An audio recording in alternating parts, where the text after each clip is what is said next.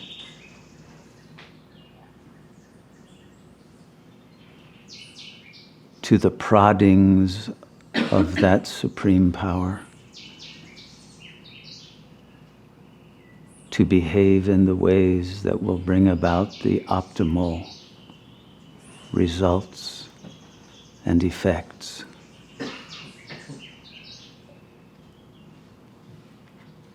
And in this learning process, if we are humble enough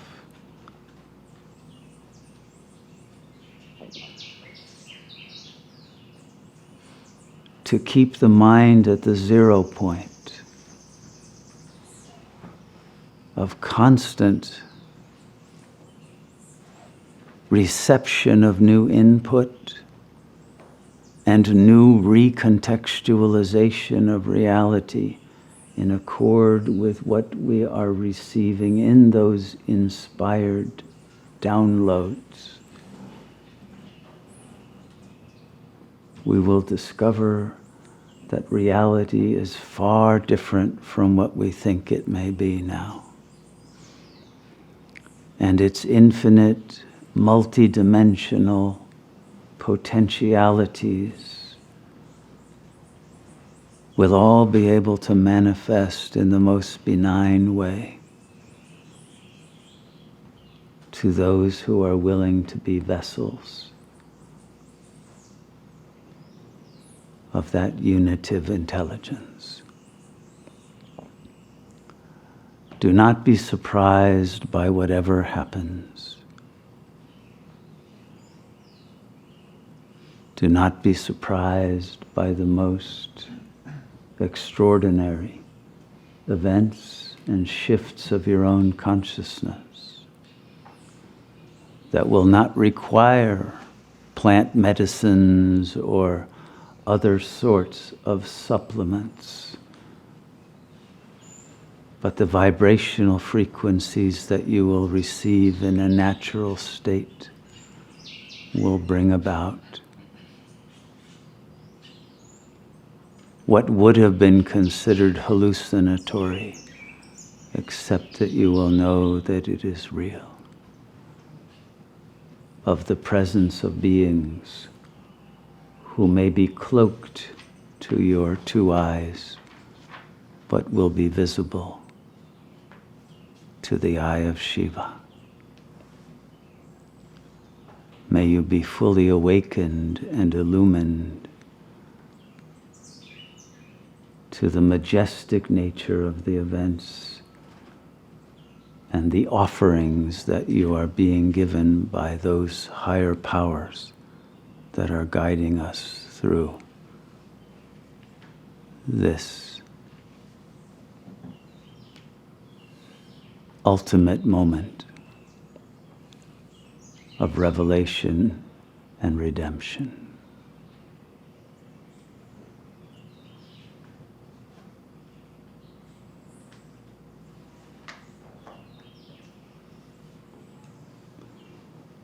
The more you attune,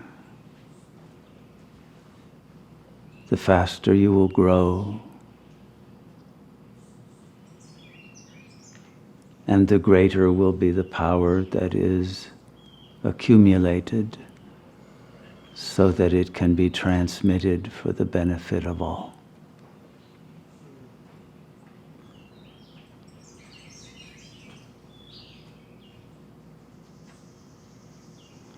None of this can be figured out by thinking.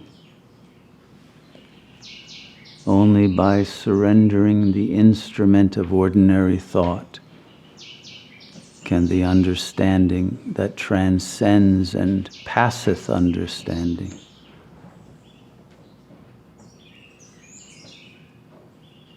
be integrated into our consciousness. Only through the absolute meditative silencing of the ego can that infinite consciousness be realized as yourself. May you have the